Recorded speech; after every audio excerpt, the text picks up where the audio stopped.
Là où vous vivez, la grande question peut sembler être de savoir s'il faut mettre à niveau son téléphone ou acheter le dernier ordinateur portable. Mais ailleurs, sur cette même planète, des familles se battent chaque jour pour une simple poignée de semoule de maïs afin de survivre. Au Burundi, considéré comme le pays le plus pauvre du monde, l'électricité est un luxe. L'eau potable est un privilège et posséder un simple vélo suffit à être perçu comme riche. Comment une nation entière a-t-elle pu accumuler un tel retard? À quoi ressemble réellement la vie lorsque l'on n'a même pas de lit pour dormir? Dans cet épisode, Nomade vous emmène au cœur du Burundi. Un lieu où la simplicité n'est pas un choix, mais une condition imposée par la survie. Le Burundi est un petit territoire niché en Afrique de l'Est, si discret qu'il faut souvent zoomer sur une carte pour l'apercevoir. Sans littoral, il est coincé entre trois voisins, le Rwanda au nord, la Tanzanie à l'est et au sud, et la République démocratique du Congo à l'ouest. Cette position enclavée l'isole naturellement. Le transport commercial est limité et l'accès aux marchés mondiaux est presque impossible. En d'autres termes, bâtir une économie solide devient un défi insurmontable. Avec ses 27 000 km², le pays est plus petit que de nombreuses provinces américaines. Pourtant, plus de 13 millions de personnes y vivent. Cela en fait l'un des territoires les plus densément peuplés d'Afrique. Près de 500 habitants partagent chaque km². La majorité dépend d'une agriculture de subsistance. Mais les terres s'appauvrissent. Déjà fragiles, elles sont dégradées à près de 80% par la surexploitation, l'érosion et le manque d'irrigation. À cela s'ajoutent les sécheresses prolongées, les pluies imprévisibles et les inondations destructrices. Pour un pays qui vit de la terre, c'est un désastre. Le Burundi ne possède ni pétrole, ni gaz naturel. Ses ressources minières exploitables sont très limitées. Dans une économie mondiale fondée sur les exportations, il n'a presque rien à offrir. De ce fait, on observe une dépendance écrasante à l'aide étrangère et un cycle de pauvreté dont il est presque impossible de s'extraire. C'est difficile à concevoir, mais être enclavé, dépourvu de ressources et surpeuplé suffit à sceller le destin de millions d'habitants. Ces contraintes naturelles sont le point de départ d'une histoire plus vaste, celle d'un peuple qui lutte pour survivre avec presque rien, animé uniquement par la volonté d'endurer. Dans la plupart des pays, posséder un vélo n'est pas un fait remarquable. C'est un objet banal, abordable, considéré comme un bien de base. Mais au Burundi, où la personne moyenne survit avec moins d'$1 par jour, le vélo devient bien plus qu'un simple moyen de transport. C'est un symbole de richesse. Un signe de fierté et de statut social. Parfois même, un facteur décisif pour gagner sa vie, ou trouver une épouse. Très peu de familles en possèdent un. Le prix d'un vélo équivaut à 2 ou 3 mois de revenus. Dans ce contexte, c'est l'équivalent d'une Mercedes ou d'une BMW dans un pays riche. Une comparaison qui, ici, n'a rien d'exagéré. Un dicton local affirme d'ailleurs, si vous avez un vélo, vous n'aurez jamais de mal à trouver une femme. Une phrase qui peut sembler humoristique, mais qui traduit une vérité sociale profonde.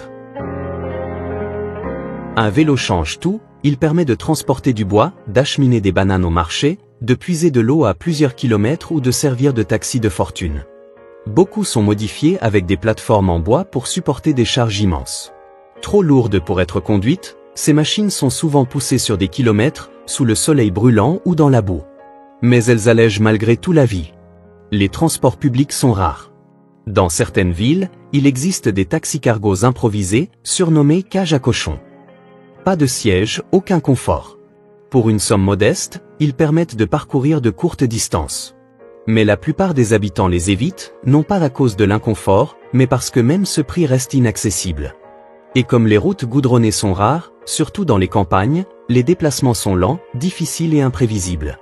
Pour ceux qui possèdent un vélo, le voyage devient malgré tout plus supportable. Et dans un pays comme le Burundi, ce petit avantage peut tout changer. Au Burundi, l'agriculture n'est pas seulement une industrie. Elle est le cœur de la vie quotidienne. L'épine dorsale de la survie pour presque toute la population. Près de 90% des habitants dépendent directement de la terre. Mais il ne s'agit pas d'une agriculture tournée vers les exportations.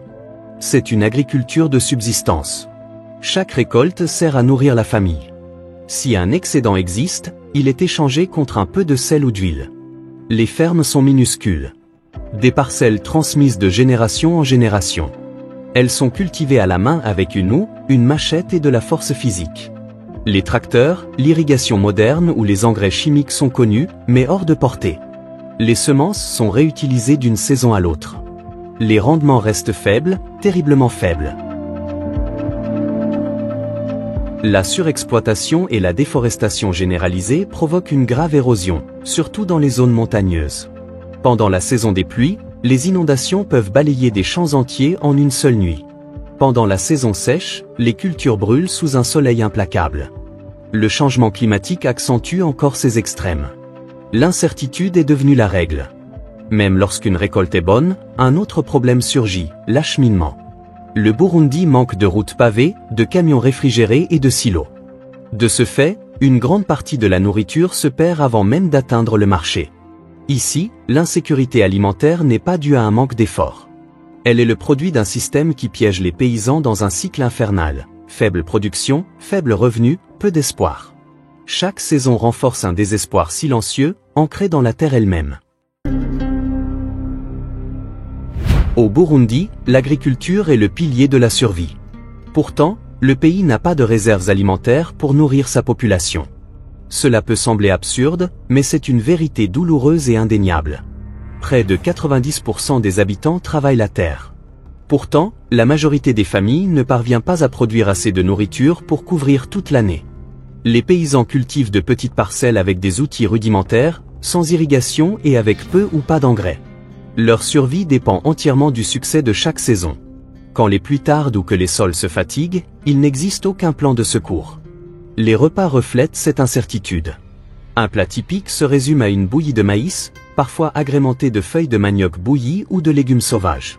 Pour des millions de personnes, la viande n'existe pas dans l'alimentation. Pas rarement, mais jamais. Une banane peut être le seul repas du matin comme du soir. Même les enfants grandissent sans jamais connaître la sensation d'être rassasiés. Le résultat est une crise silencieuse de malnutrition. Retard de croissance, poids insuffisant, problèmes de développement, les conséquences sont partout, surtout dans les zones rurales où la pauvreté est la plus extrême. Selon la Banque mondiale, plus d'un tiers des Burundais vit en dessous du seuil international de pauvreté, survivant avec moins de 1,90 $ par jour. À ce niveau, la nourriture n'est pas choisie pour son goût ou sa valeur nutritive. C'est tout ce que l'on peut trouver pour tenir un jour de plus. La situation devient encore plus dramatique durant ce que les habitants appellent la saison de la faim. Cette période survient avant la nouvelle récolte, quand l'ancienne est déjà épuisée. Les familles survivent alors grâce aux fruits sauvages, à quelques tiges de canne à sucre, ou même à de l'eau chaude, simplement pour remplir l'estomac et apaiser la douleur. C'est une cruelle ironie. Dans ce pays où presque tout le monde est agriculteur, presque tout le monde a faim. Ici, l'emploi formel est presque inexistant pour la majorité de la population. La plupart des gens gagnent leur vie grâce à un travail quotidien informel. Ce ne sont pas des emplois au sens traditionnel du terme, mais plutôt des actes de survie, des petits efforts assemblés pour joindre les deux bouts, une tâche, une pièce à la fois. Dans les villes comme dans les villages, chacun fait ce qu'il peut. Certains marchent pendant des heures pour ramasser du bois de chauffage, qu'ils revendent ensuite pour une maigre somme. D'autres transportent des marchandises pour les vendeurs des marchés, des paniers de fruits, des bidons d'eau ou des fagots de bois, parfois uniquement sur leur dos, parfois avec un vélo emprunté ou loué. Dans les zones plus peuplées, de petites échoppes de fortune réparent chaussures, casseroles ou radios, avec des outils rudimentaires et beaucoup de créativité. Les hommes se regroupent au carrefour pour proposer leurs bras, tandis que les femmes tentent de vendre des légumes, des œufs durs ou des vêtements d'occasion. Même les enfants, après l'école ou pendant les périodes de famine, aident leur famille en vendant des cacahuètes ou des collations au bord de la route. Les revenus issus de ces efforts sont dérisoires. Souvent, ils ne dépassent pas le prix d'un seul repas dans d'autres parties du monde. En moyenne, une journée entière de travail rapporte à peine quelques milliers de francs burundais, soit environ 50 centimes d'euros. Et ce maigre montant doit couvrir la nourriture, le charbon, les fournitures scolaires et même les produits d'hygiène. Naturellement, quand les opportunités sont si limitées, les gens repoussent les frontières de ce qu'on appelle un travail normal. Certains offrent de petits services, comme porter un sac ou aider un inconnu à trouver une rue, puis demandent un pourboire, non pas avec insistance, mais comme si cela faisait partie de l'échange. Ces gestes sont rarement agressifs, mais ils révèlent un malaise plus profond, une société où la survie efface peu à peu la ligne qui sépare le service de la nécessité. La plupart essaient simplement de passer la journée avec dignité. Mais parfois, ces échanges informels dérivent vers des comportements que d'autres considèrent comme problématiques. Ce n'est pas toujours une question de choix, mais de survie. Dans tout pays, l'éducation et les soins de santé sont les piliers du progrès à long terme. Mais au Burundi, ces deux systèmes reposent sur des bases fragiles, maintenues tant bien que mal par des ressources limitées, un personnel débordé et la résilience des communautés qui tentent de faire avec presque rien. Dans de nombreuses zones rurales, les écoles ne sont guère plus que 4 murs en boue ou en briques, couverts d'un toit en tôle ou en chaume. Les bureaux sont rares.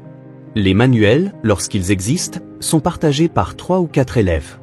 Les enseignants, sous-payés et surchargés, doivent parfois gérer des classes de 60 à 100 élèves. Sans matériel ni soutien, beaucoup d'enfants prennent rapidement du retard. Non pas parce qu'ils manquent de capacité, mais parce qu'ils ont faim, sont distraits ou trop fatigués d'aider leur famille à la maison. Pour de nombreuses familles, l'école est perçue comme un luxe et non comme un droit. Les enfants abandonnent souvent leur scolarité, non par choix, mais parce que leurs parents ne peuvent se permettre de perdre une paire de mains précieuses dans les champs ou sur les marchés. La faim reste un facteur omniprésent. Il est presque impossible de se concentrer sur un livre quand l'estomac est vide depuis la veille. Le système de santé n'apporte guère plus de réconfort.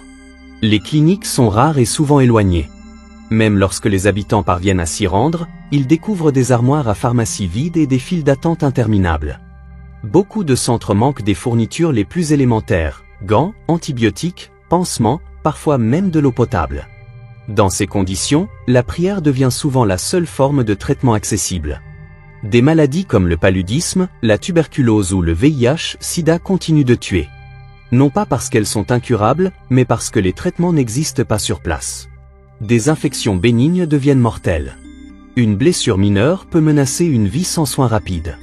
Malgré les efforts du gouvernement et de certaines organisations humanitaires, l'écart entre les besoins et la réalité reste immense. Tant que les écoles ne seront pas renforcées et les cliniques équipées, des millions de Burundais continueront de grandir et de vieillir sans accès aux services essentiels que le reste du monde considère comme acquis. Pour de nombreux visiteurs, la première impression du Burundi n'est pas son paysage verdoyant ni le sourire chaleureux de ses habitants. C'est le choc des prix. Un simple trajet de 2 km en taxi, dans l'ancienne capitale Bujumbura, peut se transformer en un jeu de négociation imprévisible. Un chauffeur demandera 20 000 francs burundais, tandis qu'un autre proposera le même trajet pour seulement 3 000. Cette différence n'est pas une erreur. C'est une réaction immédiate face à un visage étranger. Dans les gares routières, la situation devient encore plus marquée. Les étrangers attirent vite l'attention, non pas en raison de leur notoriété, mais de leur rareté. Une foule de jeunes hommes se regroupe alors, posant des questions pressantes. D'où venez-vous? Que faites-vous ici? Combien de temps resterez-vous? Au début, cela peut sembler être de la curiosité amicale. Mais l'ambiance bascule rapidement. Certains frappent sur les vitres des taxis, demandant aux voyageurs de sortir pour leur donner de l'argent. D'autres tirent sur les poignées de porte, secouant le véhicule avec insistance. Ce n'est pas toujours dangereux, mais c'est indéniablement déroutant et inconfortable. Un touriste a témoigné, « Honnêtement, je ne compte plus le nombre de fois où c'est arrivé. Je n'avais pas peur, mais j'étais vraiment agacé. » Il raconte qu'à peine sorti du taxi, un homme l'a abordé pour lui demander de l'argent. Et c'est là que les choses se compliquent. Car dès qu'une personne reçoit quelque chose, les autres le remarquent. En quelques secondes, un geste isolé attire une foule entière qui attend le même traitement. Ces comportements ne sont pas toujours motivés par l'agression. Ils traduisent plutôt une réalité sociale, un pays où les opportunités manquent et où la survie repose sur l'improvisation.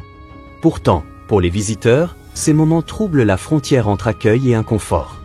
Au Burundi, la surfacturation et la mendicité persistante ne sont pas de simples habitudes. Elles sont le reflet d'une économie incapable d'offrir à sa population des moyens dignes et stables de subsistance. Chaque pays a son propre rythme. Mais au Burundi, la notion du temps suit une logique bien différente. Pour les visiteurs habitués aux horaires stricts et aux rendez-vous ponctuels, cette particularité peut être fascinante ou frustrante. Être en route ne signifie pas arriver bientôt. Cela peut vouloir dire 2 heures plus tard. Une promesse de 5 minutes peut se transformer en une attente d'une demi-heure, voire davantage. Dans un bureau, une réunion commence souvent bien après l'heure prévue. Dans les restaurants, commander à manger devient un test de patience. Un serveur peut sourire en annonçant que le repas arrivera dans 5 minutes. En réalité, il faudra peut-être attendre 3 quarts d'heure. Les locaux, eux, ne s'en plaignent pas. Ils sont habitués à ce rythme souple. Pour eux, c'est simplement ainsi que la vie fonctionne. Au-delà de la perception du temps, les traditions autour du mariage offrent un autre regard sur la culture burundaise. Dans beaucoup de sociétés, les unions s'accompagnent d'une pression financière, maison, bijoux, voitures ou dots onéreuses. Ici, lorsqu'un homme demande une femme en mariage, il offre souvent un objet simple mais profondément significatif, une houe. Ce geste n'est pas symbolique au sens abstrait. Il exprime l'espoir que le couple travaillera la terre ensemble, bâtira sa vie côte à côte et surmontera les difficultés par la coopération. Si la famille du marié est plus aisée, elle peut offrir une vache, considérée comme extrêmement précieuse. Mais pour la majorité, une houe suffit. À la fois abordable et culturellement acceptée, elle incarne la valeur du travail partagé. Derrière ces coutumes, il y a une vision du monde particulière. Au Burundi, beaucoup considèrent la pauvreté comme une question de destin. Non pas avec amertume, mais avec une endurance tranquille. Pour les étrangers, ces habitudes peuvent sembler étranges. Pour les Burundais, elles reflètent une philosophie de vie forgée par la résilience, la solidarité et la force de la simplicité. Depuis des décennies, le Burundi est pris dans un cycle de tensions politiques, de méfiance et de conflits non résolus. L'histoire du pays est marquée par des vagues répétées de violence, souvent alimentées par les divisions ethniques entre les communautés Tutsi et Hutu. Ces tensions, responsables des guerres civiles passées, continuent de façonner le paysage politique actuel, bloquant le progrès et creusant encore les fractures sociales. Les gouvernements successifs sont régulièrement critiqués pour leurs pratiques autoritaires. Les élections sont accusées d'être manipulées, les voix de l'opposition étouffées, les médias réduits au silence, les manifestations rapidement réprimées. Cette répression constante a érodé la confiance de la population. Beaucoup de citoyens ne croient plus que leur vote compte. Ils se sentent impuissants face à l'orientation de leur pays. La corruption, elle, reste profondément enracinée. Des permis locaux aux grands contrats nationaux, pots de vin et favoritisme sont monnaie courante. Même l'argent de l'aide internationale, destiné à construire des écoles, des hôpitaux ou des systèmes d'eau potable, est souvent détourné ou perdu avant d'atteindre ceux qui en ont le plus besoin. Cela décourage les donateurs et isole encore davantage le pays du soutien extérieur. Les conséquences sont dévastatrices. Les infrastructures se dégradent. Les systèmes de santé restent fragiles. L'éducation survit difficilement. Des millions de personnes ont été déplacées par la violence. Et aujourd'hui encore, beaucoup vivent sans accès aux services les plus essentiels. L'ombre du conflit plane sur tout le pays. Elle marque non seulement les ruines visibles, mais aussi l'esprit d'une population habituée à vivre dans l'incertitude. Pour le Burundi, la véritable reconstruction ne dépend pas seulement d'une aide économique. Elle exige de restaurer la confiance, un élément bien plus difficile à rebâtir que des routes ou des bâtiments. Tant que les dirigeants ne seront pas plus responsables et inclusifs, la lutte contre la pauvreté et la stagnation restera un combat presque impossible à gagner. Quand on parle de pauvreté, il est facile d'imaginer des statistiques, des graphiques et des rapports éloignés. Mais au Burundi, ces chiffres prennent une autre facette. Ici, la définition de « assez » est différente. Un repas de bouillie, une simple bougie allumée dans l'obscurité ou un vieux vélo deviennent des symboles de réussite. Alors que certaines régions du monde investissent dans le tourisme spatial, l'intelligence artificielle ou les modes de vie luxueux, d'autres luttent encore pour accéder à l'eau potable et à l'électricité de base. Le Burundi se trouve à l'extrémité de ce fossé. Un pays où la survie est l'objectif quotidien. Pas le progrès, pas le confort. Cette réalité nous force à poser une question dérangeante. Pourquoi des différences aussi extrêmes persistent-elles sur la même planète ? Le monde dispose de terre, de nourriture et de connaissances en abondance. Ce qui manque, c'est l'équité dans leur répartition. Le Burundi nous rappelle que ce que nous considérons comme banal, aller travailler en voiture, envoyer un enfant à l'école, cuisiner un repas complet, est pour des millions de personnes un rêve inaccessible. Et même si beaucoup ici vivent avec dignité et courage, l'écart entre les besoins et les ressources reste immense. La leçon est claire, mais inconfortable. Nous devons apprendre à reconnaître les privilèges que nous tenons pour acquis. La gratitude n'est plus seulement une vertu, c'est une responsabilité. Car tandis que certains accumulent toujours plus, d'autres espèrent simplement avoir assez pour survivre. Alors, la prochaine fois que vous ouvrirez votre réfrigérateur, que vous tournerez un robinet ou que vous vous plaindrez d'une connexion Internet lente, arrêtez-vous un instant. Quelque part au Burundi, une personne marche 10 km pour chercher de l'eau. Cette perspective change tout. Le monde regorge d'histoires invisibles. Et chez Nomade, nous sommes là pour vous les montrer. Si ce voyage vous a marqué, aimez cette vidéo et abonnez-vous pour découvrir d'autres récits qui vont bien au-delà de la surface.